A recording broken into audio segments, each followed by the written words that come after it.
High, আমি তৃষা আবার চলে এসেছি তিরুপতির একটা নতুন ব্লগ নিয়ে। বাড়ি থেকে আজ আমি অনেক দূরে, কিন্তু আজ মনটা একদম বাড়িতেই আছে। কারণ আজ মকর মকর সংক্রান্তি, আর আমি তিরুপতিতে। কয়েকজন বাঙালি বন্ধু আর অনেকটা নস্টালজিয়া। যখন নিজের রাজ্যের বাইরে থাকি, তখন এই উৎসবগুলো যেন আরো বেশি আপন লাগে।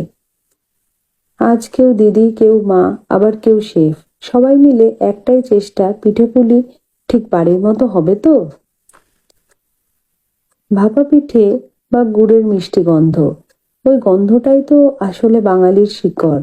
তিরুপতির মাটিতে দাঁড়িয়ে আজ যেন এ এক বাংলার অসাধারণ স্বাদের আস্বাদন। বাড়ির পিঠে না হলেও বন্ধুদের সাথে খেলে এই স্বাদটা যেন আরো বেড়ে যায়। এই মানুষগুলোই তো আজ আমাদের পরিবার। কেউ পিঠে বানাচ্ছে, কেউ আবার কোন পিঠেটা বেস্ট সেই রিভিউ নিচ্ছে। জায়গা বদলালেও সংস্কৃতি বদলায় না। বাড়ির বাইরে থেকেও আমরা বাঙালি, এইটাই সবচেয়ে বড় উৎসব। শুভ মকর সংক্রান্তি।